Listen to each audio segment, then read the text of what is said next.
Assalamualaikum warahmatullahi wabarakatuh. Alhamdulillahirabbil alamin. Wassalatu wassalamu ala asyrafil anbiya'i wal mursalin sayyidina Muhammad wa ala alihi wa sahbihi ajma'in. Subhanaka la ilma lana illa ma 'allamtana innaka antal alimul hakim. Wa la haula wa la quwwata illa billahil aliyyil azim. Qala rabbi shrah li sadri wa yassir li amri wahlul 'uqdatam min lisani yafqahu qawli.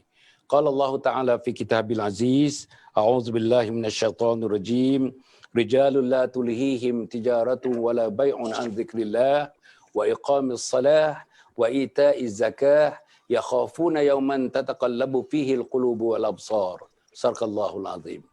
Para penonton yang hormati sekalian, malam ini kita bertemu lagi tuan-tuan dan puan. Ingat tuan-tuan, dengan sokongan daripada followers, likers kita, livers kita, kita sudah pun bersiaran malam ni malam 178.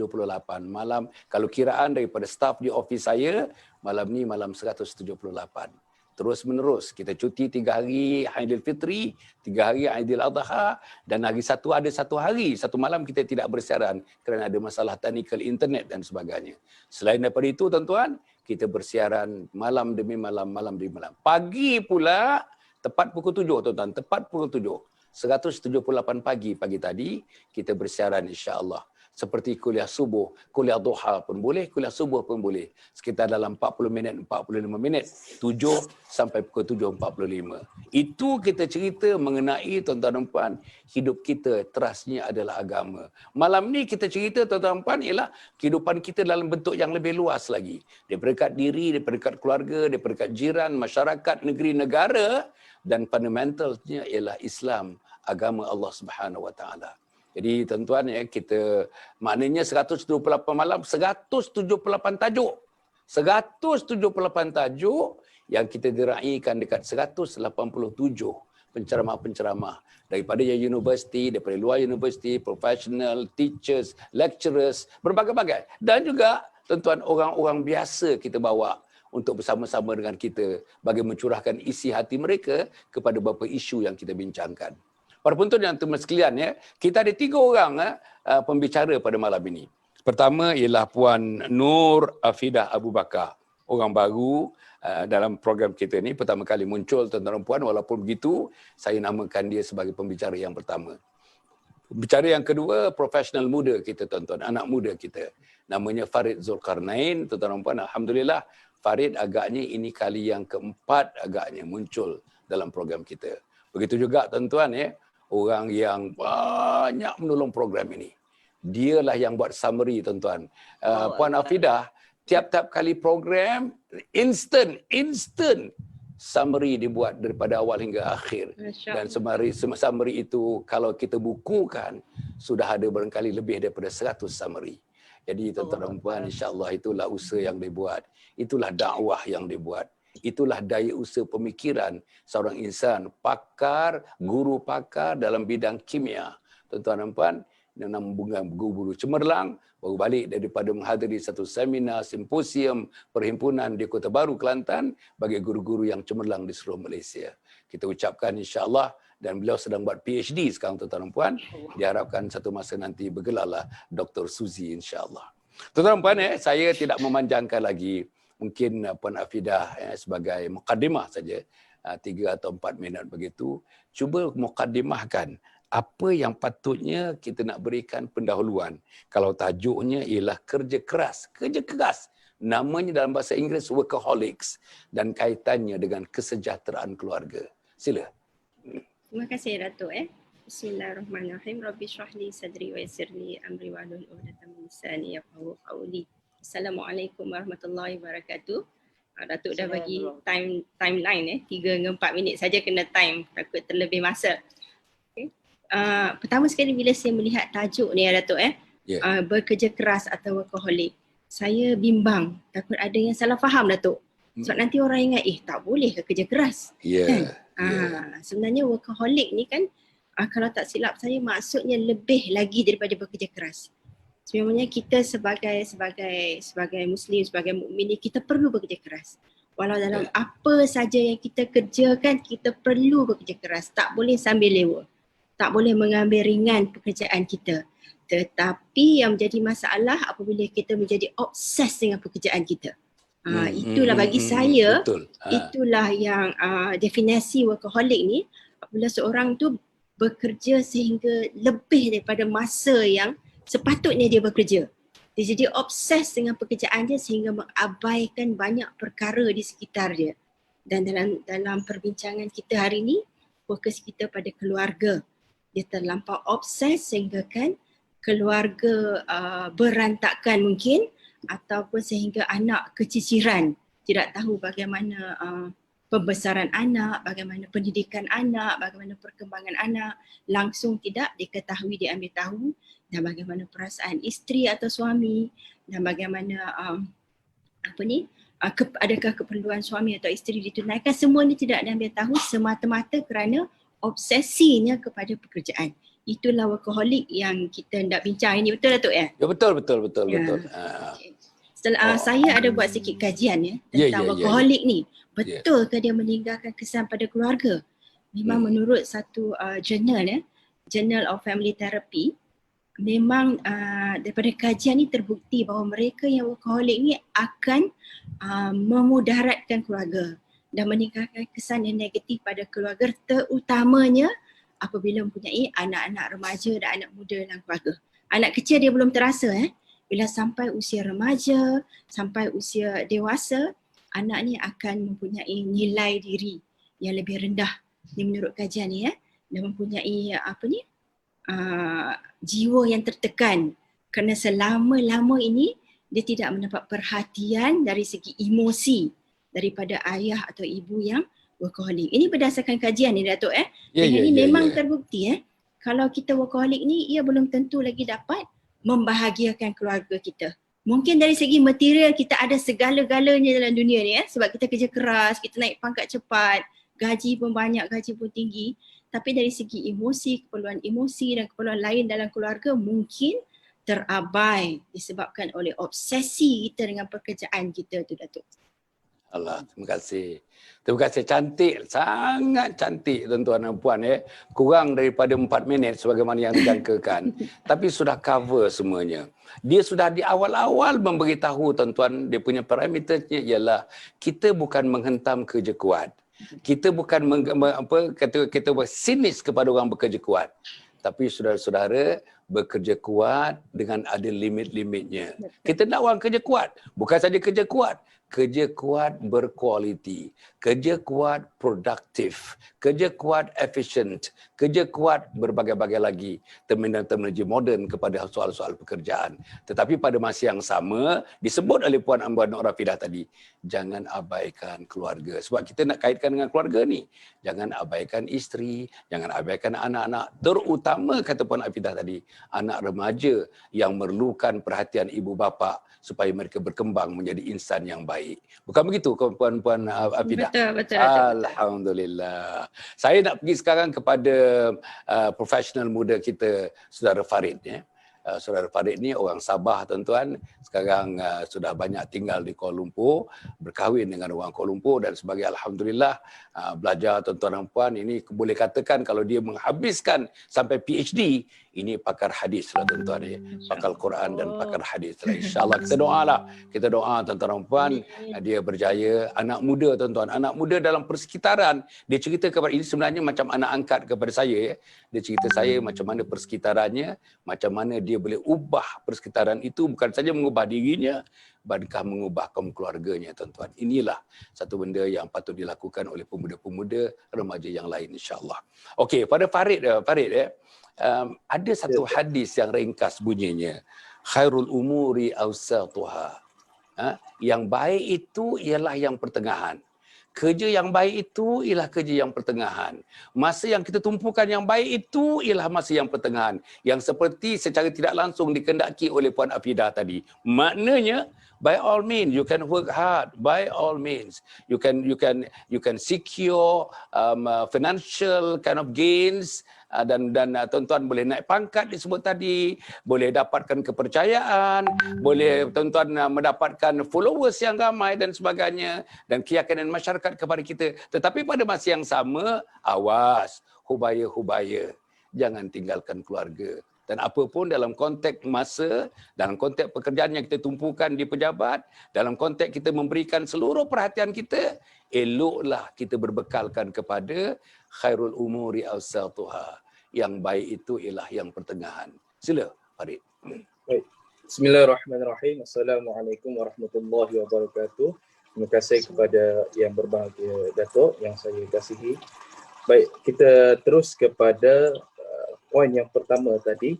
Hari ini kita akan berbincang mengenai workaholic ataupun kerja keras. Sebenarnya ada perbezaan di antara makna workaholic ini dan juga kerja keras. Ya. Sebabnya workaholic ini bermaksud bekerja keras secara keterlaluan, berlebihan. Jadi ia akan sudah tentu mendatangkan kesan-kesan yang negatif. Berbeza dengan kerja keras. Orang yang kerja keras ini dia bersungguh-sungguh mengikut kadar kemampuan diri dan dia tidak mengabaikan kesihatan sehingga dia boleh menjaga time dia boleh jaga masa dia boleh bahagikan masa dia, masa untuk kerja, masa untuk keluarga dan masa untuk kawan-kawan. Baik, daripada hadis tadi yang berbahagia Datuk telah sebutkan khairul umur awsatuha. Maksud dia perkara yang terbaik adalah di pertengahan. Maksudnya bersederhana. Dalam bekerja juga kita bersederhana, dalam kita bergurau bersederhana, pakaian kita bersederhana, makan kita sederhana. Kerana ini adalah contoh yang telah diberikan oleh Nabi SAW. Begitu juga kita kerja. Bila kita bekerja, tidak menghiraukan keadaan sekeliling, tidak menghiraukan keluarga. Kita fikir kerja. Kalau saya tak kerja, nak makan apa? Kalau saya tak kerja, nanti bos akan marah. Ini adalah faktor-faktor yang menyebabkan seorang pekerja itu telah bekerja berlebihan, terlebih daripada kemampuan diri sehingga boleh mendatangkan kesan-kesan negatif pada diri dan orang sekeliling. Jadi Nabi SAW sudah pesan. Awal lagi Nabi SAW dah pesan 1400 tahun yang lepas. Nabi pesan, khairul umuri awsadih, kita bersederhana. Bersederhana maksudnya bahagikan masa, bijak membahagikan masa untuk melakukan kerja-kerja yang telah diberikan. Itu sebabnya perlunya ada bijak untuk mengatur jadual, daripada jadual kerja, jadual bersama dengan keluarga. Bukannya seluruh kehidupan kita telah serahkan untuk kerja dan kita tidak bertuhankan kerja. Nah, dalam satu statistik Kementerian Kesihatan di Jepun, kita telah maklum bahawa Jepun antara negara yang merupakan mempunyai statistik kes bunuh diri yang tertinggi di dunia. Dan 70% daripada kes bunuh diri di Jepun adalah daripada kaum lelaki. Sehingga kan untuk mengekang, untuk mencegah kes bunuh diri ini, kerajaan Jepun terpaksa menggubal undang-undang mengenai bunuh diri. Jadi masalah seperti ini berlaku disebabkan seorang pekerja tidak tahu membahagikan masa, tidak tahu apa tanggungjawab, apa keperluan hidup dan juga apa tanggungjawab dalam hidup. Sehingga tanggungjawab yang lain diabaikan kerana terlalu memikirkan tentang kerja. Terlalu fokus kepada kerja sehingga kerja-kerja yang lain, tanggungjawab yang terabai. Jadi bila kita bersederhana dalam kerja, apa yang berlaku, kita boleh jaga kesihatan kita, kita boleh atur jadual kita dengan keluarga, kita boleh atur jadual kita dengan kawan-kawan, dengan hobi kita bersenam, dan bila kita dapat atur jadual kita dengan cara bersederhana ini tadi, bekerja dengan cara bersederhana, maka kita akan dapat kesan-kesan yang positif daripada kesan negatif disebabkan workaholic. Terima kasih. Tuan-tuan ya, kepada yang muda sikit, 20-an dan 30-an, itulah rasanya pesan seorang anak muda, profesional muda kepada teman-teman sebaya dengannya, tuan-tuan. Boleh bekerja kuat, boleh mendapat keuntungan, boleh dapat gaji yang banyak, boleh naik pangkat setiap 2 tahun sekali, tetapi berpada-padalah kita Sebab kita mesti berpandukan kepada hadis Nabi Muhammad sallallahu alaihi wasallam.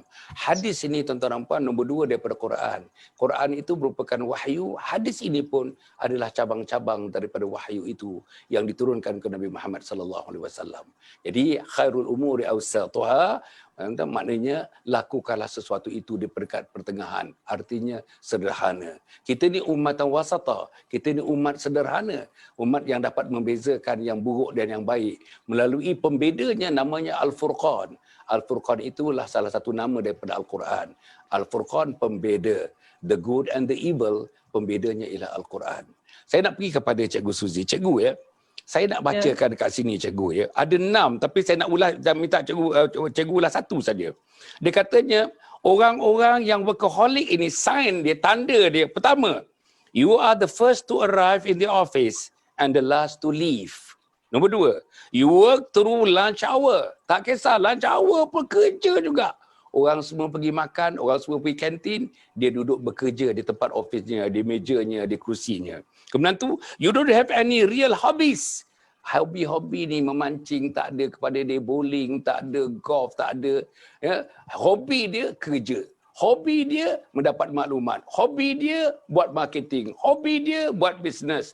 Hobi dia memajukan bisnes. Itu hobi dia. Kemudian tuan-tuan apa dia kata? You get stressed when you are not at work. Kalau tak bekerja ni dimorong. Hari Sabtu dimorong, hari Minggu dimorong. Dia tak tahu cuti di Bali, dia tak tahu cuti Hari Raya, dia tak tahu cuti Christmas. Dalam kepala dia tak ada cuti. Okey. Kemudian ini yang saya nak minta diulas. You devalue personal priorities. Maknanya kita tidak bagi makna yang sesungguhnya kepada keperluan-keperluan diri kita sendiri. Apa tadi? Farid dah sebut tadi, Puan Nur Afidah dah sebut. Misalnya keperluan-keperluan kita, keperluan dikasihi, keperluan disayangi, keperluan berkeluarga, keperluan beranak pinak, keperluan kita untuk senyum dan ketawa dengan isteri, minum-minum kopi bersama, makan-makan goreng pisang bersama, keluar-keluar shopping bersama, tuan-tuan dan puan pergi window shopping bersama. Tak ada benda tu. Dalam pada dia tak ada benda tu. Dan akhirnya disebutkan saudara ialah dia kata you don't take real vacation. Itu tak apa. Tapi saya hendak tadi you devalue. Kamu tidak orang yang ada sign yang mengatakan workaholic ni, kamu tidak memberi makna kepada keperluan diri kamu sendiri. Kamu tidak beri perhatian, kamu tidak bagi nilai kepada keperluan diri kamu. Apa keperluan diri? Kalau ikut peraturan-peraturan antaranya hal-hal fardu ain, dia tak peduli pun hal fardu ain. Apa hal fardu ain? Salat dia tak peduli, baca Quran dia tak peduli, ke masjid dia tak pergi.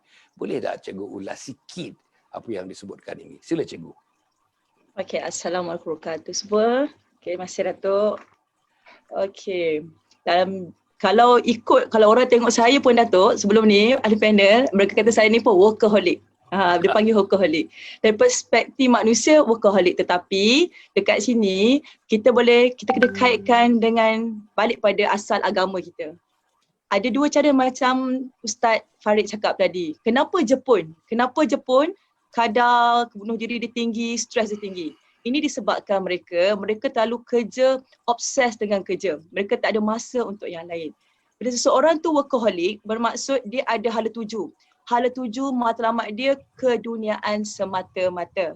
Tetapi seandainya hala tuju dan matlamat tu kita letak seiring dengan agama kita, ikut syaratnya, insya-Allah dengan izin Allah kita tak ada masalah. Kenapa Datuk saya cakap macam tu? Okey, untuk kita bekerja, contoh saya kan malam tadi pun saya convention. Sebab saya cuba kenapa Nabi Muhammad SAW ada orang yang paling sibuk. Tetapi Nabi Muhammad SAW dia dah ada masa untuk bersama keluarga, bersama sahabat-sahabat, main dengan anak cucu. Kenapa? Sebab Nabi Muhammad menguruskan masanya dengan sebaik mungkin. Tak salah untuk workaholic. Kenapa? Allah ciptakan kita untuk beribadat. Ciptakan jin, manusia untuk beribadat kepadanya.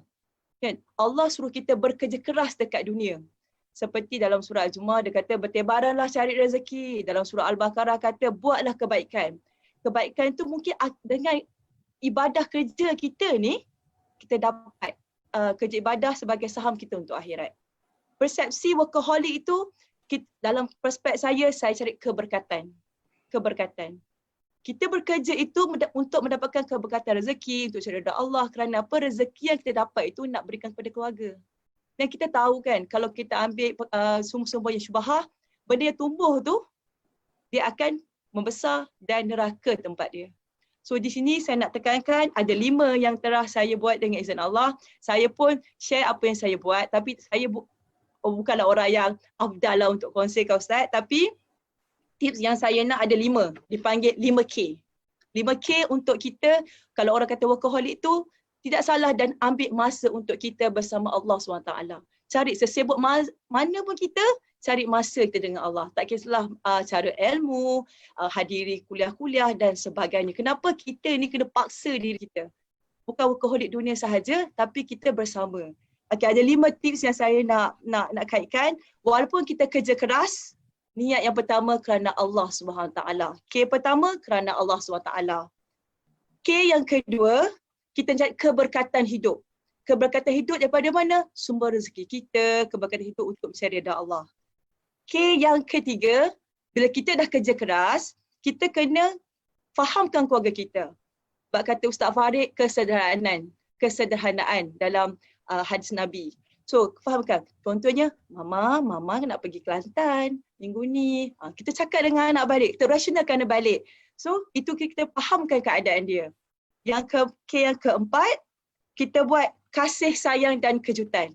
Sesibuk mana pun kita, contohnya kita balik rumah buat kejutan untuk anak. Kasih sayang kita, buat kejutan kerana bila kita balik, wajah mereka gembira dengan kejutan-kejutan. Contoh mungkin benda simple saja, roti gardenia ke dan sebagainya. Okay, yang keempat, saya nak maklumkan kebersamaan. Kebersamaan seperti mana aktiviti. Walaupun perkara tu pun dia kecil, macam anak kita, contohnya anak saya darjah 3. Mama, cikgu nak buat sandwich Mama. Kita tahu dulu kan kami orang susah, ada di kalangan anak kawan-kawan anak saya yang tak mampu beli sardin, sausage. So di situ cakap, Mama boleh tak? Boleh. Tak salah kita sebagai ibu bapa yang bekerja ni menurunkan level kita seperti anak kita. Contohnya, okey. Contohnya, nak apa sayang? Okey, boleh. Dan kita rendahkan diri kita, mainkan dengan dia. Mungkin kita bila dah peringkat dewasa tua, kita rasa, alah anak kita tu macam tu je lah. Tetapi bila kita rendahkan diri kita, nampak wajah-wajah kegembiraan dia. Allah. Boleh ke Mama? Boleh Mama. Okey, ini boleh tak? Walaupun Datuk, saya paling petang tadi, bila berjumpa, hon je kereta, buka pintu berlari dan peluk dan angkat tangan walaupun dia darjah 3. I love you sayang, I love you. Sebelum pergi, kita peluk dia punya dahi, kiss dia, Mama pergi dulu sebab ini. So kita budayakan benda tu. Bukan kerana budaya, mula kita kena paksa. Sebab benda tu nak menghubungkan rapport kita dan kita minta pada Allah untuk jaga mereka. Dan yang terakhir, kelima, ketakwaan. Kita bersama-sama kebersamaan ketakwaan mencari. Kita tahu budak-budak kecil, anak-anak bukan faham. Oh yang ni, kenapa, mengapa. Kita cuba rasionalkan dia balik. Contoh kan, kalau kita pergi keluar kan, kenapa nak kena bagi duit dekat orang tu, Mama? Cuba tengok, kesian dia tu, umur dia berapa. So kita kebersamaan, ketakwaan supaya dia tanamkan. So apa yang mengejutkan saya, ada seorang guru sekolah anak saya, dia cakap dekat saya, anak saya balik tak cerita dekat saya. Apa yang menyentuh hati saya di situ, cikgu dia kata, cikgu tahu tak anak cikgu, bila pen saya habis pen merah, tiba-tiba dia keluar ke beli. Dia pergi keluar, dia patah balik, dia buat pen merah. Dia ada RM2. Suami saya bagi sehari RM5. So RM2, RM3 kelas pagi, RM2 untuk kelas fardu ain petang. Dia gunakan duit dia untuk beli pen. Dekat situ cikgu dia cakap, ya Allah, budak-budak kecil boleh macam tu. Saya pun, cikgu dia nangis, saya pun nangis. Sebab dia kata, Mama kata sebab saya didik Datuk, saya bukan orang yang mewah dahulu. Kita faham bila kita tiada apa. So saya nak anak saya walaupun sekarang kita mampu memberikannya, kita bersama membina ketakwaan. Okay. Tidak salah kerja keras, kita bersama-sama. InsyaAllah. Wallahualam. Tuan-tuan, 5K tadi tuan-tuan dan puan. Bukan susah sangat nak buat. Tapi kadang-kadang kita tumpul cara hati kita nak buat. Tadi yang pertama, kerana Allah. Kerana Allah. Apa pun yang dibuat tidak kerana Allah, dia sia-sia, jadi lara aja tuan-tuan dan puan. Nombor 2, tadi keberkatan dan kesederhanaan. Kena ada keberkatan. sikit cukup, banyak pun tuan-tuan kita sedekahkan, sikit pun cukup. Tak adalah nak berhutang. Ada orang tuan-tuan dan puan dengar cerita kepada saya, driver-driver cerita kepada saya, bos-bos dia tuan-tuan, 20 hari bulan, 18 hari bulan, berhutang dengan driver tuan-tuan dan puan. Tuan-tuan cuba bayangkan tuan-tuan dan puan. Driver cerita pula. Jadi benda tidak ada keberkatan. Kerja kuat tapi tak ada keberkatan. Pergi sana, pergi sini, bawa bos tak balik rumah sampai seminggu. Tapi apa yang dia bawa balik tuan-tuan? Dia bawa balik almost nothing untuk kebaikan keluarga dan sebagainya. Mana hilang keberkatan. Lepas itu tentang kasih sayang. Yang keempat ialah kebersamaan. Yang kelima ialah ketakwaan. Masya Allah tuan-tuan. Complete. Okey, saya nak pergi balik kepada pusingan yang kedua ni kepada Puan Nur Afidah. Nur Afidah. Puan Nur, saya nak baca sikit daripada Yusuf Qaradawi ni. Bukan simple aja, bukan ada apa-apa, jangan pula tuan-tuan ini bukan tutorial universiti, bukan perlu dah Datuk, perlu dah. Okey, apa kata Yusuf Qaradawi?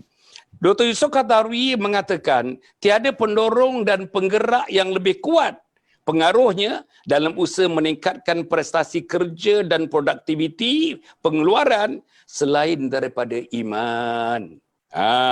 Ini akan melahirkan pekerja yang selari dengan falsafah perjuangan Islam. Artinya Yusuf Qaradawi kata yang disebutkan tadi oleh Farid dan juga diemfasiskan oleh Cikgu Suzy ialah iman. Pekerja-pekerja yang iman inilah yang dapat membuatkan rasionalisasi kepada kepala dia, tuan-tuan. Aku kerja ni sampai 10 jam ni cukup tak cukup? Aku bawa balik macam ini cukup tak cukup? Rezeki yang halal yang tak ada syubhah, yang tidak haram ini cukup atau tak cukup?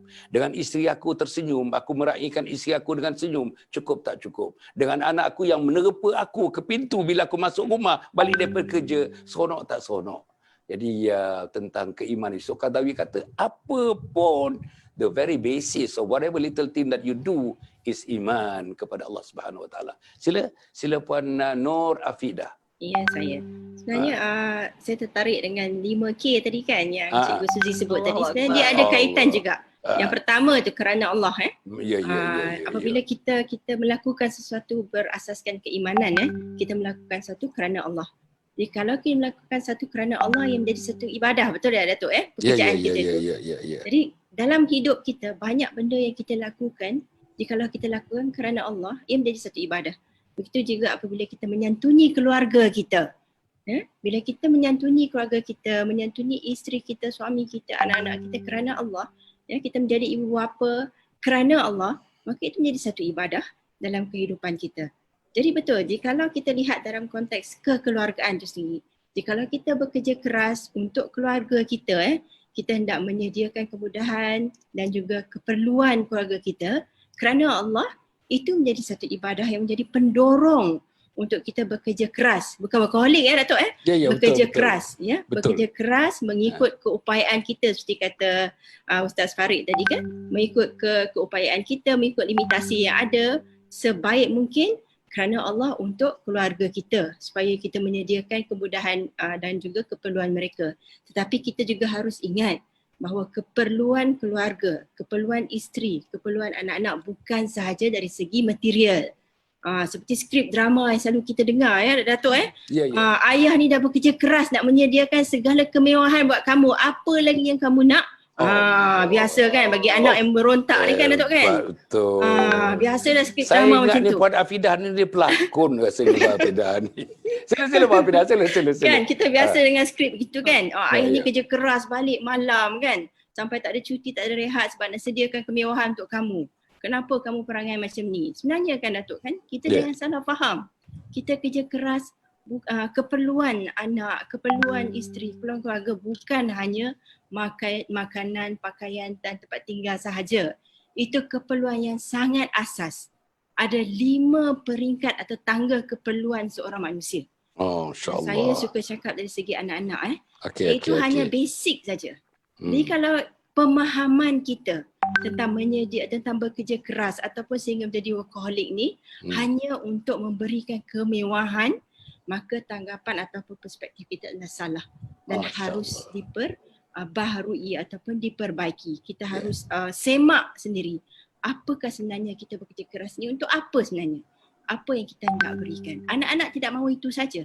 Banyak lagi yang diperlukan. Begitu juga suami dan isteri, banyak lagi yang diperlukan dalam hidup selain daripada kemewahan. Jadi jikalau kita bekerja keras, walaupun kita rasa kita kerja ni kerana Allah, tapi sehinggakan kita mengabaikan keluarga kita, ya, ataupun kita menggunakan alasan material dan kemewahan sebagai objektif kita bekerja keras, maka kita silap.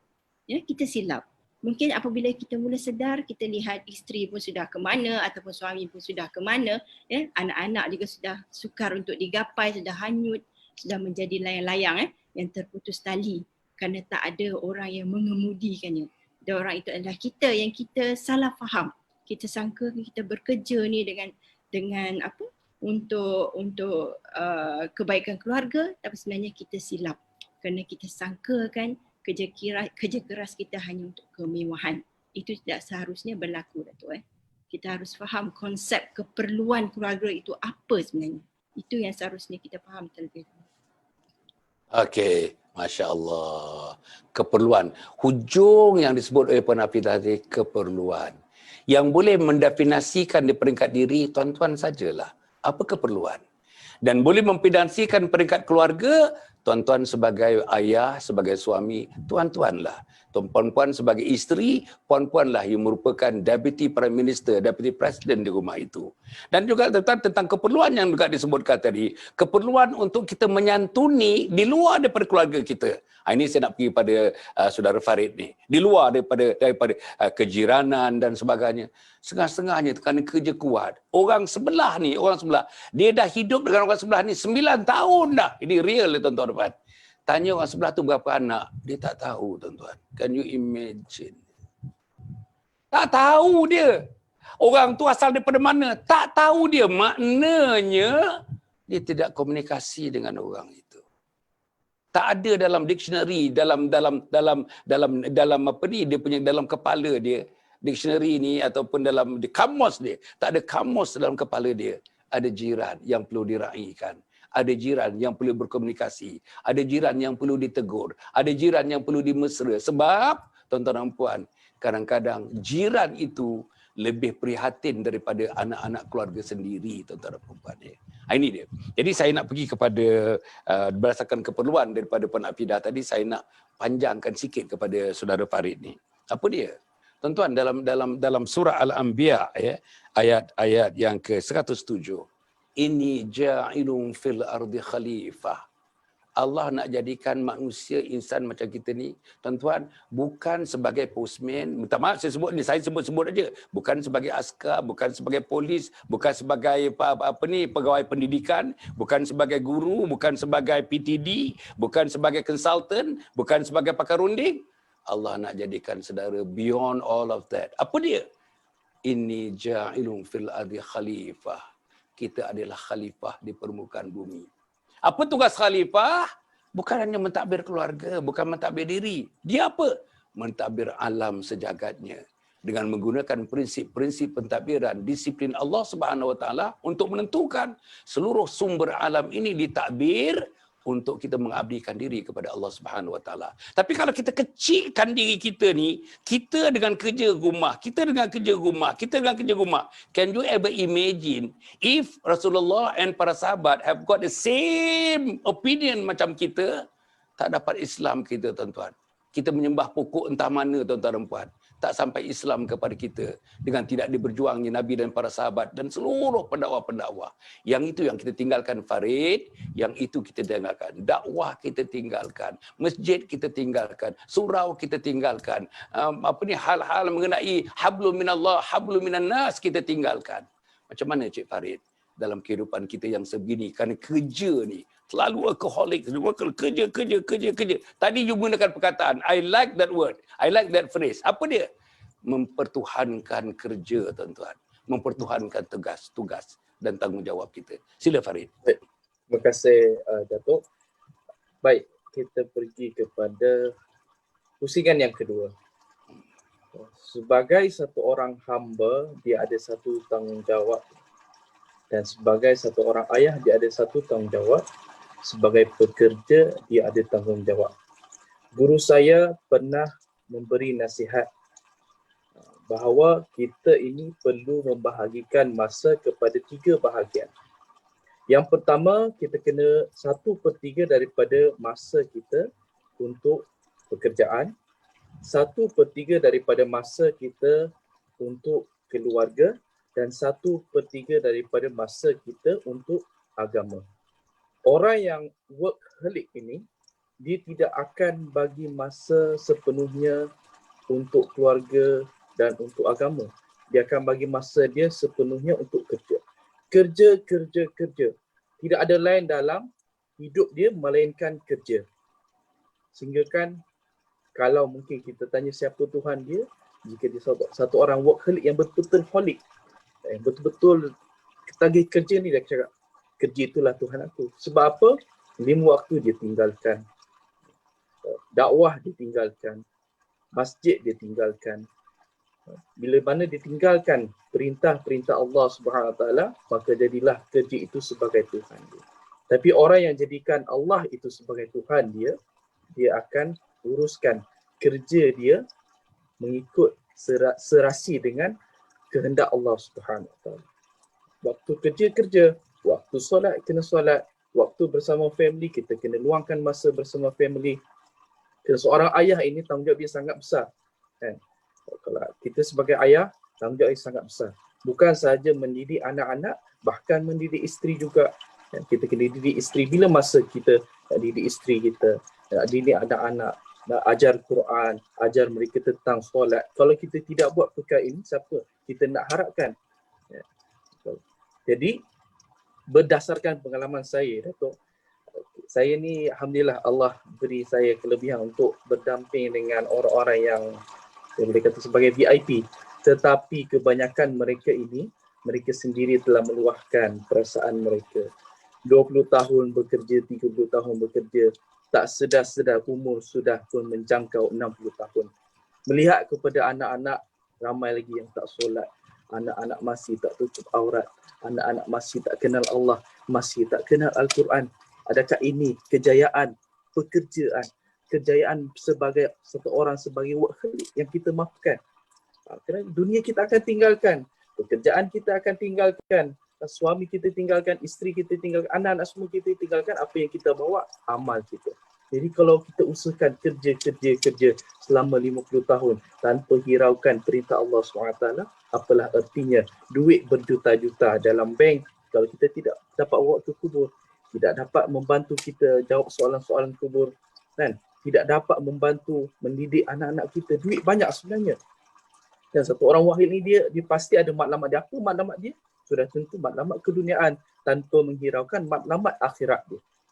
Jadi itulah yang boleh saya kongsikan setakat ini, kesan bila mana kita tidak menghiraukan perintah Allah SWT. Jadi seorang workaholic memikirkan tentang kerja dan jadikan pengajaran. Kisah saya itu sebenarnya banyak kisah sebenarnya yang saya dengar keluhan daripada orang-orang yang telah berusia ini. Mereka sewaktu muda jadi jutawan, tapi jutawan apalah maksud, apalah nilai jutawan itu kalau anak-anak kita terbiar, tidak ada kasih sayang. Akhirnya anak-anak memberontak. Anak-anak tidak dapat kasih sayang daripada seorang ayah, daripada seorang ibu.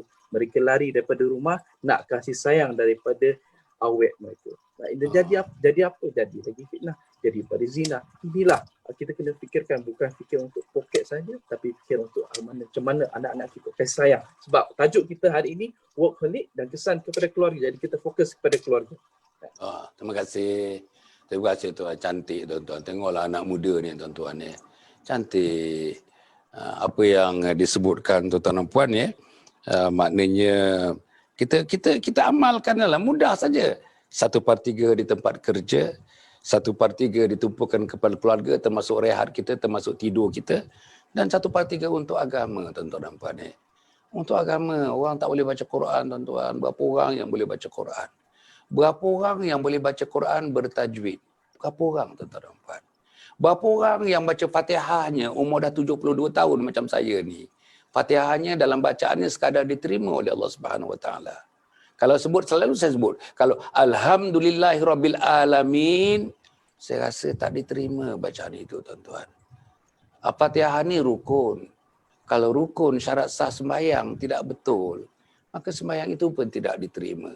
Kalau kita dah mula sembahyang 10 tahun, 10 tahunlah sembahyang tidak diterima oleh Allah Subhanahu Wa Taala. Tetapi kita tak fikir benda ni. Apa yang saya nak pergi kepada Cikgu Suzy ialah, Cikgu, agak-agak berapa orang masa dia kahwin, masa muda, masa dah dewasa, masa kahwin, 10 tahun, 15 tahun dah kahwin. Berapa orang seorang suami, seorang ayah tegak di depan anak-anak, di depan isteri, bagi tahu dia. Yang pertama, tujuan keluarga kita ni untuk dapat redha Allah. Itu yang pertama. Yang kedua, ayah bekerja ni, mama bekerja, dua-dua bekerja, nak menyara engkau orang semua ini, itu satu hal. Yang kedua, ayah hendak jadikan kerja ini ibadah. Pergi kerja ayah ibadah, balik kerja ayah ibadah, pergi outstation ibadah. Kerja keras mencuci sungai, tuan-tuan. Sungai di Selangor, tuan-tuan dan puan, dah 5 hari tak mandi ni, tak mandi, tuan-tuan dan puan. Itu adalah ibadah. Menangkap orang yang salah itu adalah ibadah. Semuanya ibadah. Tuan-tuan dan puan, yang ketiga nak diterangkan pada anak-anak kita. We have got to somehow to strike a balance. Cari keseimbangan di antara dunia dengan akhirat. Rabbana atina fid dunya hasanah wa fil akhirati hasanah wa qina azabannar. Cuba kita praktikkan. Cari tuan-tuan, tak ada agama dalam dunia. Saya dah buat kajian, tak ada agama dalam dunia yang menyebut, wahai Allah, berikanlah aku kejayaan di dunia. Wahai Allah, berikanlah aku kejayaan di akhirat. Jauhkan aku daripada bakaran api neraka. Tak ada, tuan-tuan. Yang ada ialah inna dina indallahil Islam. Agama Islam inilah. Jadi Cikgu Suzy, saya nak tanya sikit-sikit lah pengalaman-pengalaman kita dah hidup ni, dah tengok-tengok ni. Berapa orang agak-agak ni keluarga yang faham tentang konsep hidup. Apa sebab kita hidup? Ke mana kita nak pergi? Di mana kita datang? Apa tugas kita? Semuanya mesti diterangkan satu persatu. Tuan-tuan, saya nak make a very quick polls. Saya nak tanya tuan-tuan, jawab sendiri tuan-tuan. Berapa orang di antara tuan-tuan dan puan pernah mendengar ketua keluarga dah kahwin 18 tahun, tegak satu hari berdiri di depan keluarga, menyenaraikan semua perkara ini supaya apa yang kita bincang dan masuk round yang kedua ini, tuan-tuan dan puan, akan menjadi satu kenyataan dalam hidup kita. Macam mana, Cikgu Suzy? Ya, Datuk. Saya akuilah benda tu, Datuk. Saya rasakan benda ni bila awal perkahwinan, contohnya Datuk khusus perkahwinan lah. Masa saya pergi khusus perkahwinan tu, dia banyak macam seluruh lawak-lawak saja kan. Lepas tu kita buat ujian dan saya rasa langkah pertama, saya tahu budaya ni memang ada sehingga hari ni. Pemulaan perkahwinan tak cakap, okey, sayang, abang kahwin ni untuk keadaan. Saya rasa tak ada, rasa tak wujud lah setakat ni. Teman kawan-kawan saya pun saya rasa tak wujud benda tu. Termasuklah masa kami awal perkahwinan. Okey, ini kahwin ni sebab untuk keredaan Allah. Saya pun tak adalah dia lafazkan begitu. So di sini saya rasa mungkin semua akan mengalami benda yang sama saya rasa pada awalnya. Kenapa tak Datuk? Rasa latar belakang keluarga.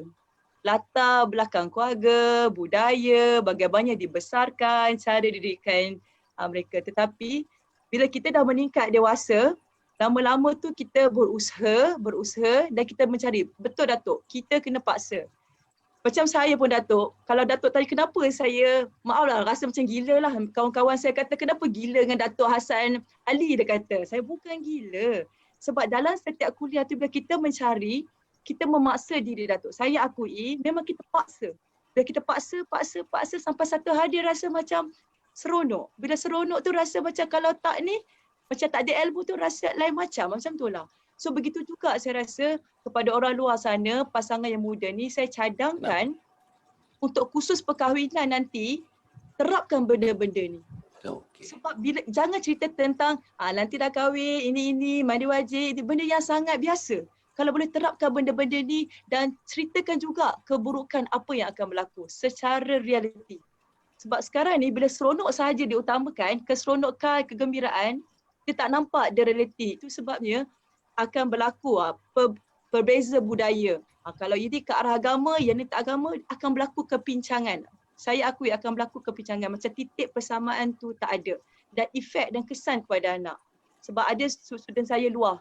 Teacher, maaf Datuk, ada student saya banyak bekas-bekas sudah ada cerita. Contoh, maafkan saya. Budak-budak sekarang, kan bila tengok handphone ada keluar pop-up video porno. Tetapi ini kes benar, dah lama dah lah. Dia cerita teacher, dah bila keluar semangat ingin tahu nak tengok. Bila tengok dah jadi budaya dia setiap malam. Sehingga apa berlaku Datuk? Apa yang berlaku, maafkan saya, dia pun buat sendiri, lelaki macam tu. So pada satu hari dia punya anu tu tak boleh tegang dan tak boleh angkat. Dia jumpa saya. Saya kata, apa berlaku? Dia ceritakan benda tu. Saya kata, kenapa begitu? Itulah maksud dia, bila mak bapak tak ambil kisah, percayakan nak sahaja bagi handphone seronok. Apa tak cukup duit, bagi duit, tapi kasih sayang tu tak ada, kerohanian, hubungan tu menyebabkan anak tu rasa tak disayangi. Sebenarnya mak bapak ni sayang. Tetapi dia rasa, okey, cukuplah bagi handphone, cukuplah bagi duit. So di situ, saya bincang dengan dia, saya suruh pergi klinik, saya minta dia pergi Darushifa lah, bagi pulihkan balik. Dan apa yang saya terkejut, Datuk, saya cakap macam ni lah, bangunlah pukul 4 pagi. Dia tak faham. So dengan izin Allah, saya cuba kejutkan dia. Saya cerita bangunlah walaupun 2 rakaat. Saya call dia dan dekat situ Datuk, saya bayangkan seorang budak lelaki, lepas dia buat tu, betul lah teacher, lain macam dah alhamdulillah dia perlahan-lahan. Sekarang dia dah sambung belajar kat universiti dan bermaksud dia benda tu kena paksa dan kena ada orang yang membimbing dia. Bila budak-budak dah terlepas, dia perlukan seseorang yang dapat guide dia. Mungkin kebetulan masa tu sebab saya ada hubungan budak-budak lelaki, banyak-banyak cerita luah kat saya. Saya macam contoh kalau rokok-rokok, bohonglah kata budak lelaki tak rokok, Datuk. So bila dia cerita contoh sehari, contoh Datuk 3 batang. Takkan saya nak cakap, kamu ni memang teruk, kamu ni tak guna, kamu tidak, Datuk. Oh 3 batang, sejak bila? Kenapa? Tak boleh ke? So sebab budak lelaki bila dah kena dengan hentaman, hati diorang kalau hentaman dah tak rasa apa. Kita try ubah cara begitu. So di sinilah mak bapak tak salah. Kan saya kata kita rendahkan diri kita. Contoh memang kata poyo. Contoh kan Datuk pagi tak pernah buat. Saya suruh sudah saya buat. Assalamualaikum mak, ayah, good morning, I love you. Macam mak bapak akan terkejut. Yelah, sebab I love you tu kamu ni kenapa? Memang pada asalnya, tetapi benda itulah sebenarnya memulakan benda hubungan tersebut. I love you ma, I love you pa. Apa kamu hari ni? Lama-lama benda tu akan kuat dan hubungan tu makin lama akan makin rapat. Dia berbalik-baliklah kepada didikan keluarga dan mak ayah lah untuk sama-sama sedar tu. Itulah saya rasa. Alhamdulillah. Maknanya apa yang dikatakan Cikgu Suzy itu tuan-tuan puan ya. Kita kena bagi perhatian tuan-tuan. Cerita malam ni cerita keluarga. Dan macam mana workaholics terlalu sangat menumpuk kepada kerja hingga kita tuan-tuan mengesampingkan kepentingan keluarga. Inilah kesannya tuan-tuan. Anak tengok pornografi, macam mana yang diceritakan tadi tuan-tuan. Pop-up tu budak-budak 2 tahun tengok, 3 tahun tengok tuan-tuan. Pop-up tu ada yang tidak seurat benang pun tuan-tuan. Dan kalau kita tengok susuli betul-betul tuan-tuan, sebahagian daripadanya mengikuti sampailah kepada peringkat memberlakukan perkara-perkara yang tuan-tuan kita tak terfikir boleh ditayangkan sedemikian rupa. So open, everybody can have an access kepada benda itu, termasuklah kepada anak-anak kita. Jadi kalau kita tumpu pada kerja saja, anak tuan-tuan puan penuh dengan kepalanya, mindanya seks. Tuan-tuan, berapa ramai anak-anak yang perempuan tuan-tuan yang mengandung, yang beranak di bawah 15 tahun di Malaysia. Dia punya statistik makin meningkat at the alarming rate tuan-tuan. Inilah yang berlaku, yang juga disentuh oleh Farid tadi tuan-tuan dan puan. Sebab perhatian mak ayah tak ada, terutama ayah yang bekerja sebagai ketua keluarga.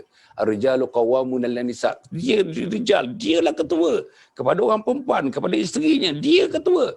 Dan dia mesti meletakkan tuan-tuan hala tuju keluarganya. Tuan-tuan dan puan ya, kita habis pusingan yang kedua ni, nak masuk pusingan 3, kita dengar sedikit tuan-tuan pesanan daripada Yayasan Sabha. Sila tuan-tuan. Anjur Husnul Khatimah ialah sebuah projek bagi mengisi saudara keperluan insan-insan di permukaan bumi ini. iaitu untuk mati dalam husnul khatimah sesuai dengan doa kita. Allahumma khtim lana bihusnul khatimah wa la takhtim alaina bisu'il khatimah.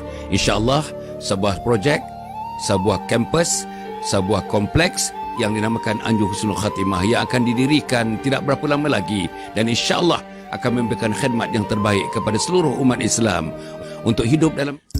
Assalamualaikum warahmatullahi wabarakatuh. Menepati apa yang dibincangkan sekarang ini, mungkin rujukan boleh dibuat kepada 3 buku yang saya hasilkan. Buku yang pertama, saudara, ialah Khidmati Ayah Bunda Hingga Akhir Hayat. Buku yang kedua ialah Husnul Khatimah, Impian Setiap Muslim. Dan buku yang ketiga ialah bukunya Isteriku Ketua Bidadari Syurga. Dapatkan buku ini tuan-tuan dan puan. Bacakan buku ini, insya-Allah. Inilah buku panduan untuk kita menjadi insan yang baik, menjadi muslim yang baik, menjadi mukmin yang baik. Wassalamualaikum warahmatullahi wabarakatuh. Dapatkan madu tualang asli keluaran Kuatmed Seniam Berhad yang dijamin 100% asli dan memang berkualiti. Kepada anda semua, jangan tunggu-tunggu lagi. Order sekarang dengan WhatsApp kepada nombor yang tertera di skrin anda sekarang. First Move Childcare Center adalah sebuah organisasi yang melaksanakan fungsi-fungsi untuk mendidik, mengasuh anak-anak. Program yang kita kenalikan ini ialah untuk membantu ibu bapa. Kita hendak anak-anak tuan-tuan sihat, fizikalnya, tahap intelektualnya, tahap emosionalnya. Yang pentingnya ialah tahap spiritualnya. First Move Childcare Center ini, First Move artinya sentiasa ke depan saja. Mereka akan berdiri sebagai orang yang pertama, duduk dalam saf pertama. Para penonton yang dihormati sekalian, alhamdulillah.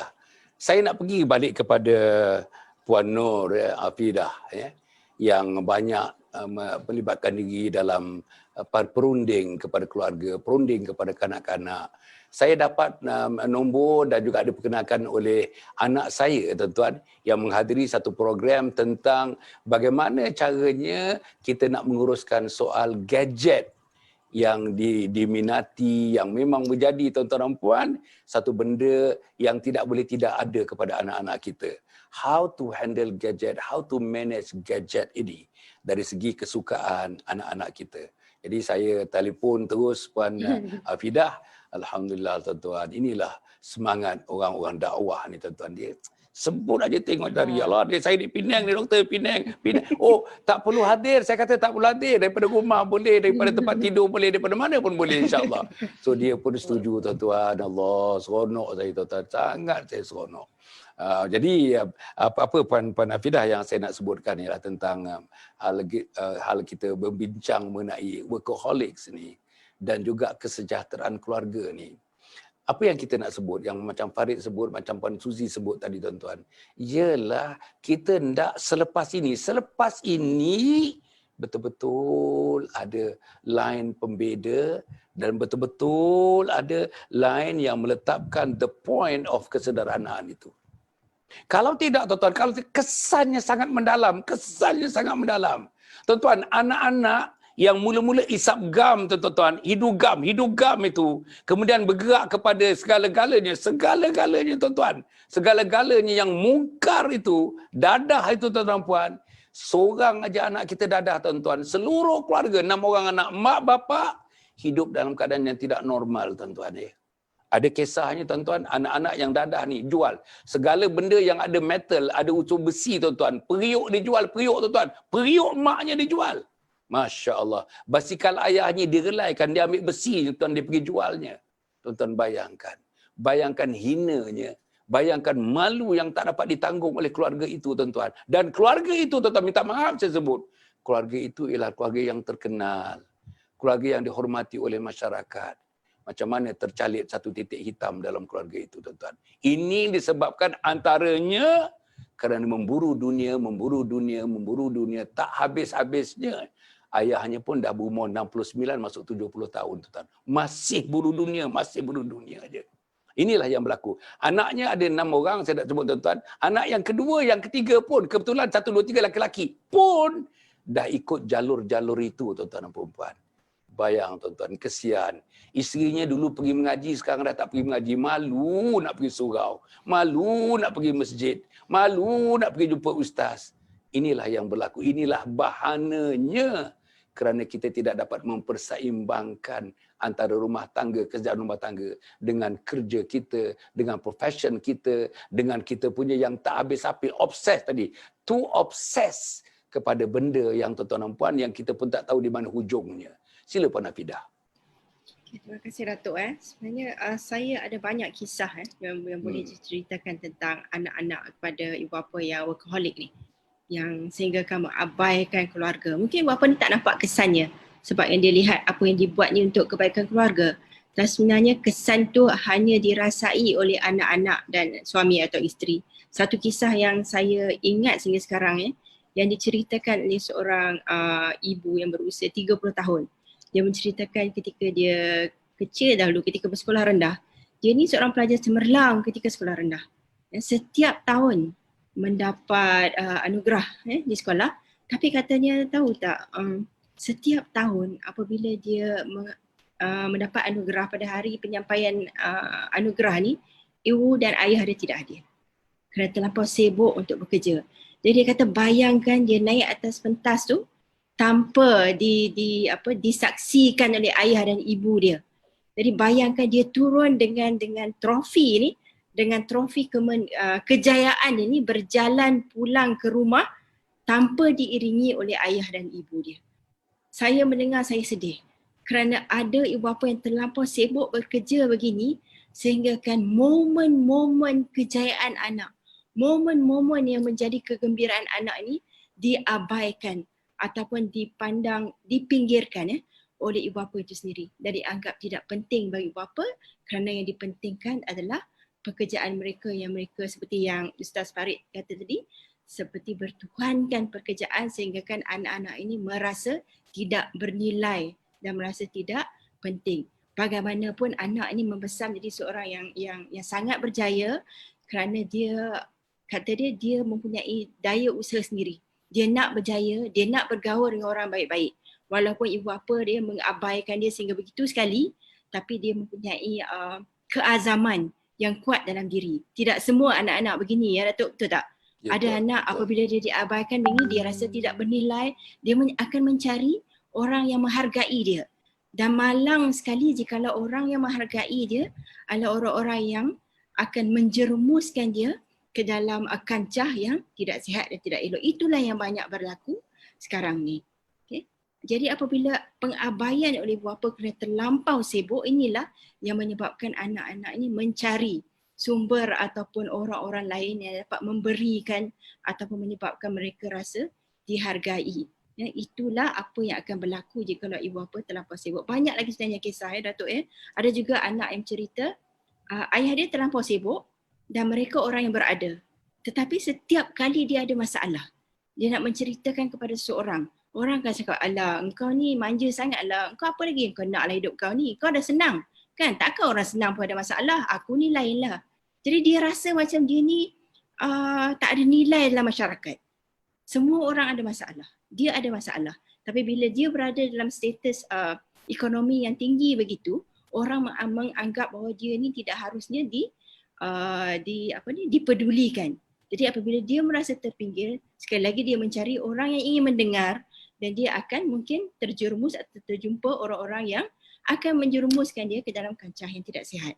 Jadi ini adalah realiti yang berlaku dalam masyarakat kita terhadap anak-anak yang diabaikan atau neglected oleh ibu bapa yang terlampau workaholic sehingga kan tidak kira masa, balik keluar matahari belum terbit balik matahari sudah terbenam sehingga kan anak-anak tidak pernah melihat ayah ataupun tidak pernah melihat ibu, hanya rapat mungkin dengan orang gaji kan, dengan pembantu ataupun dengan pengasuh sehingga kan tidak pernah merasa kasih sayang daripada kedua ibu bapa. Kasih sayang tu bukannya kata nama betul tak Datuk? Kasih sayang ni apabila kita love somebody tu, ia harus juga ditunjukkan melalui perbuatan. Love is also a verb, not just a noun. Betul Datuk Betul. And it's a verb, maknanya kita kena tunjukkan dengan cara kita kita memberikan perhatian, memberikan tumpuan kepada orang yang kita ucapkan kasih sayang kita itu. Tidak cukup dengan sekadar berkata I love you, macam tadi Cikgu Suzy cakap kan, anak cakap I love you, itu satu yang bagus. Tapi bagi ibu bapa tu sendiri, kalau berkata I love you pada anak, buktikan love tu dengan memberikan perhatian kepada anak-anak supaya dia tahu apabila dia dalam kesukaran, apabila dia dalam kesusahan, apabila dia memerlukan seseorang untuk memberi sokongan, dia tahu dia ada ayah dan ibu dia sebagai tempat bergantung dan sebagai orang yang membimbing dia. Bukannya orang-orang lain yang akan menjerumuskan dia mungkin ke dalam aktiviti ataupun apa-apa kegiatan yang tidak sihat. Begitu Datuk. Allah. Terima kasihlah. Saya seronok dengan cerita-cerita yang hidup ni. Macam yang diceritakan tadi, satu kes, dua kes itu tuan Rupan ya. Itu tuan-tuan, itu represented to me, the little thing that you told us just now, it is tuan-tuan representative kepada kebanyakan tuan-tuan. Kebanyakan anak yang tidak menerima kasih sayang, anak-anak yang terabai. I think the wordnya terabai, diabaikan. Ada pengabaian, unsur-unsur pengabaian di situ. Tuan-tuan setuju tak setuju? Berlaku dalam semua rumah. Mungkin termasuk rumah saya, ada elemen pengabaian. Kalau tidak anak terabai, isteri terabai. Kalau tidak isteri terabai, mak dan ayah terabai. Tuan-tuan, cuba tuan-tuan rasakan mak dan ayah saya yang dah pergi, mak dan ayah dan tuan-tuan yang masih ada lagi, yang hanya membilang hari aja untuk dijemput oleh malakal maut, terabai di hujung usianya tuan-tuan. Anak ramai, tapi semua anak mengabaikan kerana memburu apa yang dinamakan kerja-kerja yang tak habis, kerja-kerja yang tidak habis. Saya nak pergi kepada Farid. Farid dia macam mana sibuk pun macam apa ni tuan-tuan tadi Suji kata dia pun dulu workaholics kan macam mana sibuk pun dia ada masanya namanya quality time, satu lagi quantity time. Quality time brief, sikit, kejap, tetapi mesra masuk dalam jiwa. Minta maaf tuan-tuan, minta para penonton saya nak minta maaf lah. Saya 8 orang anaknya. Tuan-tuan boleh tengok saya dengan anak saya. Yang tua sekali anak saya pun dah 46 tahun. Kan, sama dengan umur Afidah kan seorang lawyer anak saya. Bila-bila datang ke rumah tuan-tuan, pastinya saya peluk dia, saya cium dia. Di depan suami dia tuan-tuan. Pasti. Hujung saya kalau dengan anak-anak saya, hujungnya memang sayang. Okey sayang, okey sayang, okey sayang. Itu saya tuan-tuan dan puan. Minta maaf saya tuan-tuan, bukan saya nak menonjolkan saya ni. Tapi apa yang saya tulis, itu yang saya buat. Saya tulis 43 buku dah, Puan Afidah. 43 buku saya tulis. Bukan saya nak mengadvertisekan saya ni, tapi semua orang tahu pun. Tapi saya nak mengatakan, dalam keadaan kesibukan mana-mana pun, the quality time is very important. Get closer to your children, closer to your wife, duduk sama-sama, cakap. Mereka tak banyak. Saya pun tak banyak masa tuan-tuan. Allah sibuk tuan-tuan. Sampai umur 72 tahun ni, sibuk. Pagi-pagi tuan-tuan, pembantu saya ni daripada Puchong tuan-tuan. Program saya pukul 7 pagi, pukul 5.30, pukul 6 dia dah siap, dia setting dah siap. Setengahnya pukul 4.50, pukul 5 bertolak daripada rumah tuan-tuan. Untuk meraihkan program hari-hari pukul 7. Itulah yang kita buat tuan-tuan. Tetapi sebenarnya apa benda yang saya hendak? Apa benda yang saya hendak? Saya hendak Allah sayang saya. Saya hendak Allah cinta kepada saya. Saya hendak Allah kasih kepada saya. Saya nak tumpahkan kasih Allah kepada saya ini kepada umat Muhammad sallallahu alaihi wasallam. Kalaupun Allah kurniakan kasih sayang kepada saya. Itulah tuan-tuan yang saya nak buat. Tapi apa yang saya nak sebut Farid tadi tentang quality time dan quantity time. Quality time maknanya sikit masa tapi meresap. Quantity time duduk di rumah, tidur, tengok TV, tengok TV, anak dengan gadget dia, kita dengan gadget kita. Akhirnya no communication, tak ada face to face, tak ada eye to eye contact tuan-tuan. Macam mana Farid? Yang ini saya tahu ni Puan Afidah ni, inilah kepakaran dia. Tapi saya silangkan pergi kepada Farid untuk mengulasnya. Sila Farid. Baik, terima kasih Datuk. Quantity time dan quality time. Sebenarnya kedua-dua amat penting. Tetapi yang lebih penting pada pandangan saya adalah quality time. Sikit tapi berkualiti. Sikit tapi ada kasih sayang antara mak ayah dengan anak-anak. Quantity time kalau masa banyak tapi anak main phone, mak ayah main phone, masing-masing dengan telefon. Apalah makna perjumpaan 1 jam, 2 jam, 3 jam. Ada masa dengan keluarga. Oh, saya ada masa dengan keluarga tapi 3 jam dengan telefon. Ayahnya walaupun dengan anak-anak masih dengan kerja. Maknya dengan anak masih dengan kerja. Masih dengan telefon, dengan Facebooknya, lebih teruk lagi dengan TikToknya. Oh, Kan? so. Allahu Akbar. Tapi kalau TikTok dengan anak-anak tak apalah. Tapi berpada-pada kan. Kita berpada-pada juga bergadget ni. Dan saya nak kongsi sedikit sebenarnya quality time ni kita kena bentuk di rumah juga sebenarnya. Bukan sahaja di luar rumah tetapi di dalam rumah. Saya bagi contoh, keluarga kami ni sekarang, kami akan buat satu masa, kita tetapkan satu masa, kita akan buat mesyuarat. Pertama, kita akan buat mesyuarat. Kedua, kita akan buat taklim rumah, bacaan hadis-hadis Nabi SAW. Dan ketiga, kita akan buat dakwah. Kita akan dakwah sesama kita. Kita akan cerita kebesaran Allah. Tak perlu berjam-jam. Cukup 5 minit, 10 minit, 15 minit kita luangkan masa kita ini dengan keluarga. Pertama dengan baca taklim, hadis-hadis Nabi SAW, kita biasakan anak-anak kita ini mendengar hadis-hadis Nabi SAW. Kerana dengan mendengar hadis ini, titik-titik hitam yang ada dalam hati kita akan bersih, akan dicuci dengan mendengar hadis. Dengan mendengar hadis, banyak kebaikan sebenarnya akan turun rahmat, akan turun berkat. Bila mana kita baca hadis, malaikat akan berkumpul, mendoakan kebaikan untuk kita. Inilah quality time yang kita mahukan. Kemudian kita bermesyuarat. Mesyuarat ayah sebagai amir ataupun ketua dalam mesyuarat keluarga tadi, tanya anak-anak apa masalah. Anak-anak yang sulung Along apa masalah, Angah apa masalah. Masa itulah kita kumpul, kita cerita luahan, sesi meluah. Kita keluarga, kita kena rapat, saling bantu-membantu, mendengar luahan mereka. Dan siapa lagi dia nak luahkan kalau bukan kepada mak ayah dia. Mungkin ada masalah yang lebih privacy, kita jumpa di masa yang privacy. Di masa mesyuarat kita boleh tentukan, kita boleh bincang. Bila bulan ni kita nak pergi mana, 3 hari kita nak pergi mana. Nak pergi Sunway Lagoon, kita nak pergi janda baik, ada janda jahat, tak ada janda jahat. Janda baik ada. Okey. Jadi yang ketiga, dakwah. Biasakan anak ni, kita kena biasakan daripada kecil sampai mereka besar, kita kena biasakan cakap tentang kebesaran Allah. Itulah iman. Cakap kebesaran Allah. Kita ni kadang-kadang kita malu nak cakap kebesaran Allah, tapi kita tak malu untuk cakap puji manusia. Sedangkan Allah mencipta kita. Kenapa kita nak malu puji Allah? Dan Allah yang ciptakan kita. Kita cakap dengan anak-anak kita, biasakan dengan anak kita Allah kuasa, makhluk tak kuasa. Ini mungkin kadang-kadang pada pandangan kita perkara yang remeh, tetapi sebenarnya memberi kesan dalam hati. Dan daripada anak kecil ni kita kena biasakan cakap kebesaran Allah supaya kebesaran Allah masuk dalam hati. Iman masuk dalam diri mereka. Supaya mereka takut pada Allah, mereka taat pada Allah, taat pada perintah Allah SWT, amalkan sunnah-sunnah Nabi SAW. Ada lagi lah amalan-amalan yang tapi cukup saya kongsikan. 3 amalan rumah tadi kita boleh amalkan. Pertama tadi apa dia? Taklim rumah.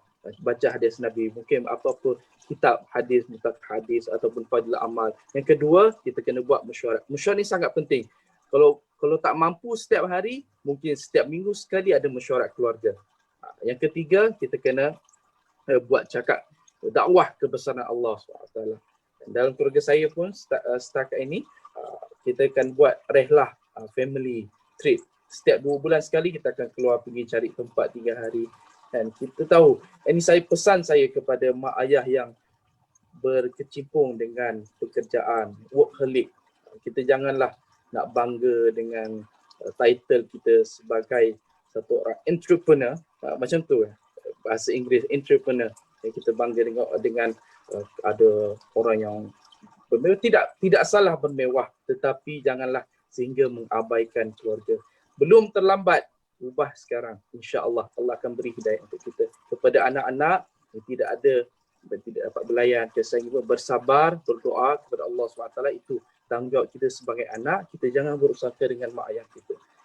Kita sentiasa doa pada mak ayah. Taat itu adalah wajib. Taat kepada mak ayah, walaupun mak ayah kita ni workaholic, tidak beri kasih sayang kepada kita, tapi tanggungjawab kita sebagai anak wajib untuk kita kasih dan sayang kepada mak ayah kita. Saya ingat lagi, sebenarnya saya bukan daripada keluarga yang susah, tetapi mak ayah saya ni dia bekerja keras. Dia bukan workaholic, dia kerja keras untuk anak-anak dia, sarang anak-anak. Kadang-kadang sampaikan kita pernah dulu masa susah makan Maggi. Semua makan Maggi je. Makan Maggi kari itu pun satu nikmat. Kadang tak cukup. Anak ni saya kuat makan, tak cukup. ayah terpaksalah bagi. Ayah tak makan, tak apa, ayah dah kenyang. Padahal ayah pun lapar juga, tapi sebabkan anak ni kasih sayang. Dia tahu nilai kasih sayang tu dia bagi pada anak. Korban untuk anak-anak. Saya rindu untuk tidur di bawah ketiak ayah saya. Itu sebenarnya nilai yang kesan daripada orang yang bila mana dia ada masa, dia bagi masa kasih sayang dia, belayan dia untuk anak-anak dia. Bukan setakat kerja tak ada masalah kerja. Tapi jangan kerja yang uruskan masa kita. Kita kena uruskan kerja. Kita kerja, kita hidup untuk kerja ataupun kita kerja untuk hidup. Mana satu? Kita pilih. Pilihan di tangan kita. InsyaAllah kita akan berjaya dunia dan akhirat. InsyaAllah. Bagus tuan-tuan dan puan. 3 tadi tuan-tuan, amalan taklim dan taklum di rumah. Kemudian tu tuan-tuan dan puan, insya-Allah bermesyuarat kita, dan akhirnya tuan-tuan dan puan mendakwahkan apa juga tuan-tuan kebesaran Allah, agama Allah kepada kaum keluarga kita dengan rihlahnya setiap 2 bulan sekali. Tuan-tuan, ini praktikal lah tuan-tuan, sangat praktikal. Tapi kalau kita tidak ada cambah-cambah agama tuan-tuan, kita pergilah Port Dickson, pergilah Genting Island, pergilah Pulau Pangkor, pergi letih, balik pun letih, satu benda pun tak dapat. Sembahyang pun tinggal, ilmu pun tak bertambah. Tuan-tuan, itulah yang berlaku. Sampai tua tuan-tuan itu berlaku. Tapi kalau kita rencanakan ada Islam sebagai galangannya, dia lain tuan-tuan, lain, sangat-sangat lain. Jadi akhirnya nak pergi kepada Cikgu Suzy. Cikgu oleh kerana ibu ayah-ayah ni, biasa ayah-ayah lah, sibuk. Cikgu yang berada di sekolah, cikgu perhatikan cikgu sebagai orang yang terdidik dalam bidang pendidikan, cikgu perhatikan ayah ni banyak memproksikan dirinya, apa-apa pun aktiviti sekolah ke, hal-hal anak-anak ke, diserahkan kepada isterinya tuan-tuan. Pergi mesyuarat PIBG, isteri. Pergi sukan, isteri. Pergi menerima hadiah, isteri. Pergi dipanggil cikgu oleh kerana komplain tentang anak, isteri. Ayah ada setengahnya tak muncul daripada darjah 1 sampai darjah 6. Daripada tingkatan 1 sampai tingkatan 5, ayah tak pernah muncul. Yang muncul ialah mak-mak dia saja. Itu satu. Yang kedua, dalam majlis ilmu. Ini saya lihat sendiri dengan mata kepala saya. Dalam majlis ilmu, kalau misalnya di masjid, di surau, di madrasah, di mana pun tuan-tuan dan puan, majlis ilmu biasanya 90% wanita, 10% laki-laki. Yang 10% pun duduk belakang-belakang, bersandar-sandar. Yang perempuan tuan-tuan, dengan bukunya, dengan buku catatannya, dengan ada meja kecilnya, catat. Baru-baru ni, tak ada baru sebelum COVID tuan-tuan, saya pergi bersyarah dengan satu tempat di Slim River tuan-tuan. Depan saya 1,500 orang tuan, 1,500. Ada kursi, ada meja, atau kursi, ada meja. Perempuan tuan-tuan, dah buat buku, ambil apa yang kita cakap tu ditulis, apa yang cakap kita tulis. Yang laki-laki relax tuan-tuan, relax. Hanya tak merokok saja. Relax. Kadang-kadang berborak kecil pula di belakang. Itulah gambaran tuan-tuan, gambaran. Dahlah kita tak bagi kasih sayang, dahlah kita tak bagi masa. Duduk dalam majlis itu pun nampaknya kita macam tidak berminat. Tunjukkan kita tidak berminat. Ini satu galangan, satu masalah yang besar yang berlaku. Tapi yang tadi, mewakilkan kepada isteri hal-hal anak, pendidikan yang penting itu kepada isteri, suami tak pernah muncul. Macam mana cikgu hal-hal yang sebenarnya, apa kesannya kepada seluruh pendidikan anak-anak kita ni? Sila cikgu. Oh, yang ni biasanya kalau dekat sekolah mana pun realiti begitu, Datuk. Kenapa tak, Datuk? Sebab orang lelaki ni, mungkin ini apa yang saya lihat lah, orang lelaki ni, dia tidak banyak cakap. Kalau berjumpa dengan cikgu, okey, dah. Kalau isteri tanya apa benda, tu je lah. Tetapi orang perempuan ni lain. Dia ada satu perasaan emosi. Kenapa, mengapa, dia akan tanya dengan lebih terperinci. So di sini, tapi anak-anak pula, bila dengar ibu cakap, kita akan, cikgu cakap ini. Oh ya, tetapi kalau ayah cakap sekali, dia boleh ni. Tetapi maksud saya di sini, ibu-ibu banyak memberikan kasih sayang, sentuhan, galakan. Tapi ayah ni mungkin maaflah Datuk, orang lelaki ni rasa ego ke apa pun saya tak tahulah. Sebab dia ada satu perasaan begini macam, okey, kena ikut. Macam autokratik pun ada. Ini. So anak-anak seolah-olah ada macam ada satu gaping antara ibu dan antara anak dengan ayah. Saya haraplah ayah-ayah di luar sana tidak salah, belum terlewat untuk kita bersama mengambil peduli. Mereka peduli. Tetapi Pak kata Puan pakar kita tadi sebut, tidak menunjukkan kasih sayang. Sayang dalam hati ni ada. Bagilah, hadiahlah, materialistik. Tetapi action dia. Contoh sentuhan, cara spend time dengan dia. Itulah menyebabkan anak-anak lebih selesa. Apa-apa. Kalau dengan ayah, ni nak pergi ni, nak duit, begitu. Di situ saya rasa budayanya memang berlaku sehingga hari ini. Mohon ayah-ayah sedarlah. Ayah-ayah, kenapa ayah ada satu benda saya nak sebut ayah-ayah ni. Ayah di luar sana. Anak bukan ibarat bulu tangkis untuk di-smash. Allah. Anak bukan bola baling untuk dibaling. Anak kita bukan bola untuk disepak. Anak kita bukan bola keranjang untuk dihentam-hentam begitu. Tetapi anak kita ibarat bola rugby yang kita perlu dakap selalu dan selamanya. Itulah saya rasa. Allah. Dan Cikgu. keluarga kita Datuk, ini ayat yang saya sembang dengan convention guru-guru, ibarat keluarga. Kalau kita jaga keluarga sesuka hati kita, Allah akan ambil kasih sayang itu berlalu pergi. Tetapi kalau kita jaga keluarga kita dengan kasih sayang dari hati, insya-Allah diberkati oleh Ilahi dan ia lekat di sanubari. Kat mana kita pergi, kita akan ingat keluarga kita. Dan anak pun akan rasa dekat mana, buat apa, dia rasa roh itu. Wallahu a'lam. Itulah saya rasa lah. Allah. Cantiklah cikgu. Hujungnya tuan-tuan, jangan jadi bola keranjang, jangan jadi bola sepak, jangan jadi bola tenis, jangan jadi bola golf. Kena jadi bola apa tuan-tuan? Kena jadi bola tenis, bola rugby. Pegang, pegang, jangan pegang. Jatuh pun pegang, berlari pun pegang, apa pun pegang. Allah, cantiklah tuan-tuan. Cikgu main rugby ke cikgu? Tak ada, sebab budak sekolah saya suka rugby. Kadang-kadang budak lelaki kan, bila kita nak bagi budak lelaki ni cara bagi memahamkan dia, tak boleh. Allah sayang, kita kena bagi cara.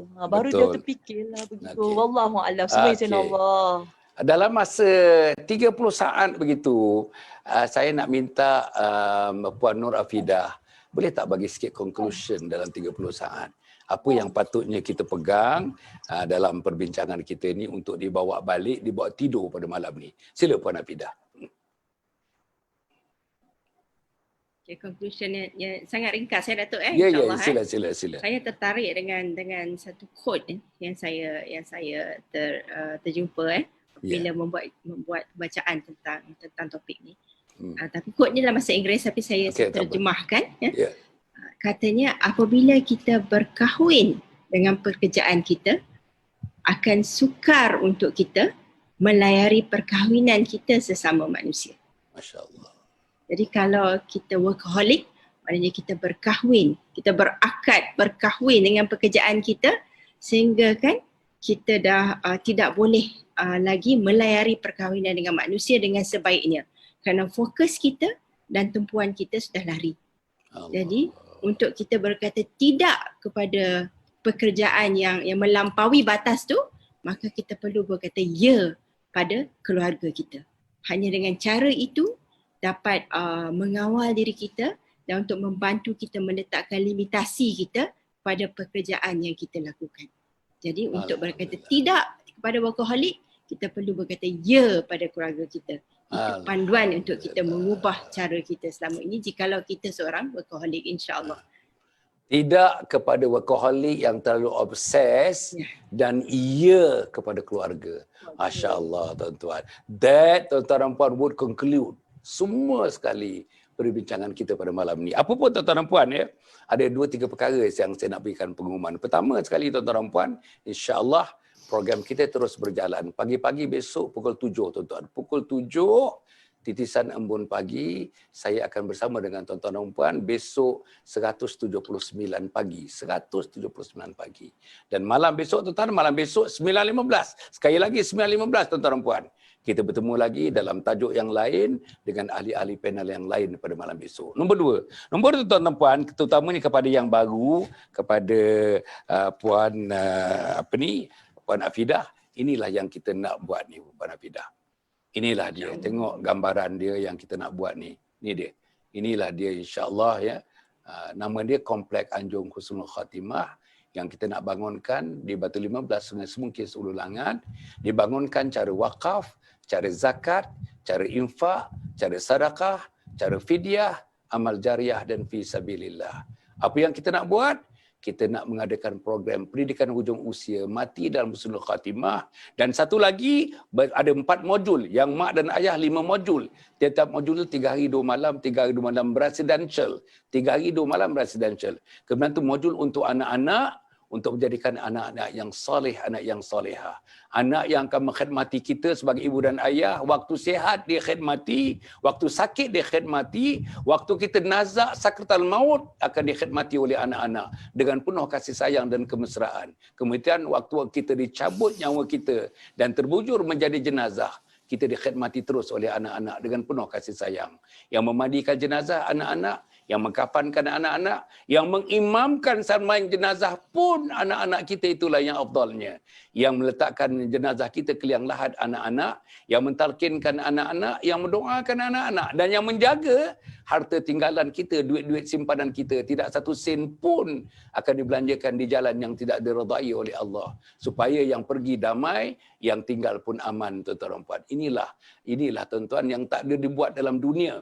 Not even one country in this world having such a program. Kitalah negara yang pertama dalam dunia, tuan-tuan dan puan. InsyaAllah, mudah-mudahan bila sampai masanya tahun 2022 nanti, orang daripada Brunei, daripada Singapura, Selatan Thailand, daripada Indonesia, daripada Malaysia, Sabah Sarawak, daripada Perlis sampai ke Perlis sampai ke Johor, insya-Allah akan datang. Tiap-tiap hari ada 250 orang, 250 orang, 250 orang. Dengan masjid je yang berfungsi 24 jam. Hari-hari tiap-tiap sebelum subuh, pukul 4.30 semuanya bangun. Bermunajat kepada Allah. Tahajudnya, taubatnya, hajatnya, witirnya, munajatnya, tangisannya. Itulah yang kita nak buat, tuan-tuan. Supaya ada ruang mati dalam husnul khatimah, insya-Allah. Jadi inilah yang sedang kita usahakan, tuan-tuan dan puan. Satu lagi buku-buku ni, tuan-tuan. Sajalah saya nak menyebutkan buku-buku ni. Tuan-tuan, buku-buku ni saya dah tulis, tuan-tuan dan puan. Ini 3 buku yang terakhir. 3 buku yang terakhir ni, tuan-tuan dan puan, yang kita dah tulis ni.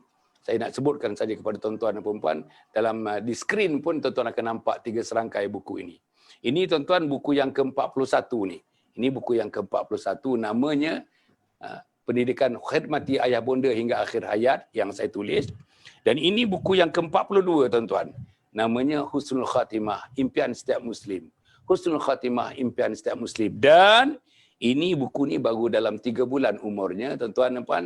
Namanya Isteriku Ketua Bidadari Syurga. Isteriku Ketua Bidadari Syurga.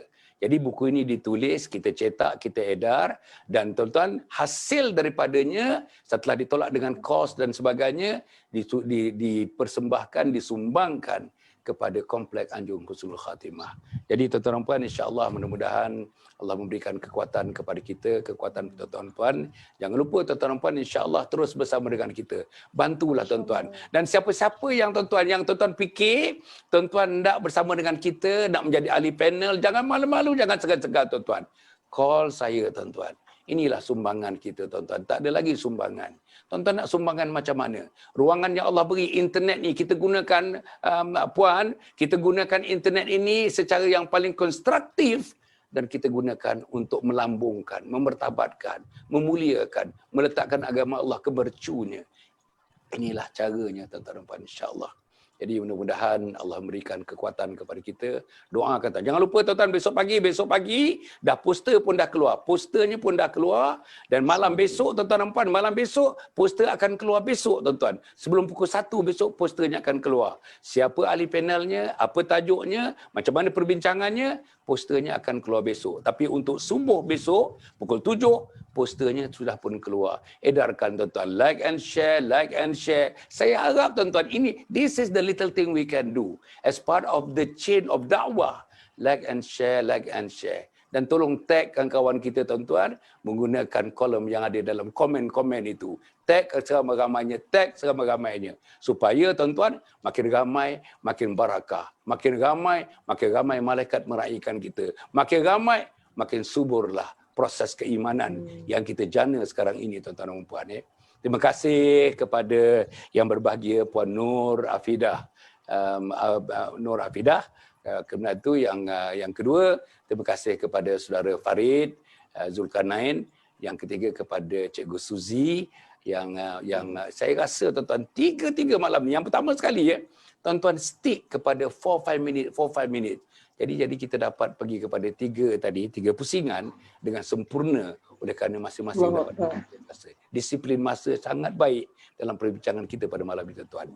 Cukup setakat itu. Berjumpa lagi. Terima kasih yang tak terhingga kepada para penonton. Terima kasih para panelis. Sayang salam kepada suami, salam kepada isteri, salam kepada ibu dan ayah, kepada semua ahli keluarga. Mudah-mudahan kita berjumpa lagi. Panjang umur kita berjumpa lagi. Wassalamualaikum warahmatullahi wabarakatuh.